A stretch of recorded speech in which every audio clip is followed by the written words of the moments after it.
গডফাদারের সুযোগ হয় নাই সরাসরি তাকে খুন করা।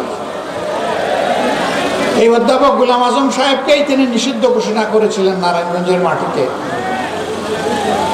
যে ভাই নিষিদ্ধ ঘোষণা করেছিলেন আজকে তিনি কোথায়?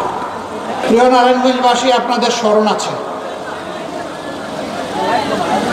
আমার আরো অনেক আগে বাংলাদেশ জামাতে ইসলামের একজন আমির ছিলেন, এই নারায়ণগঞ্জের গডফাদার খ্যাত একজন দুর্দর্শ লোক মহাসড়কের পাশে 72 ফুট লম্বা একটা ব্যানার টানিয়ে রেখেছিলেন।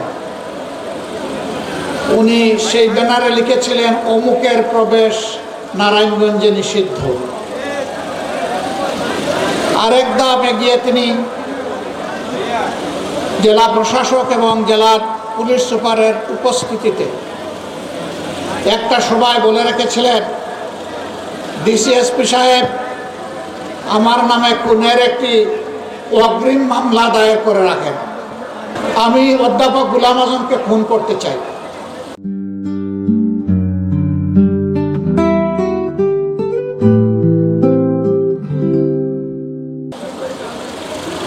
আলহামদুলিল্লাহ, স্বৈরাচারী সরকারের জুলুমের শিকার হয়ে কারাগারে তিনি থাকা অবস্থায় দুনিয়া থেকে বিদায় নিয়েছেন, কিন্তু গডফাদারের সুযোগ হয় নাই সরাসরি তাকে খুন করা।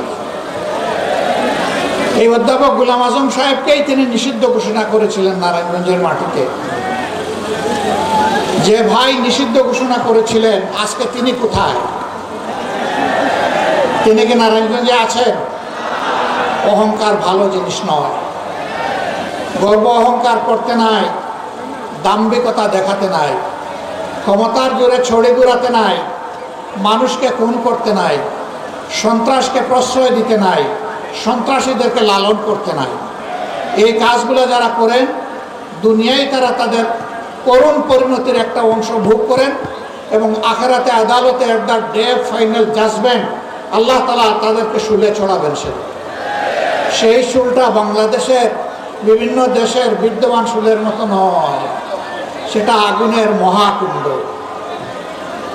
আল্লাহকে ভয় করুন, দাম্ভিকতা অহংকার পরিহার করুন, তওবা করুন, আগে মানুষ হন তারপরে মুমিন হন।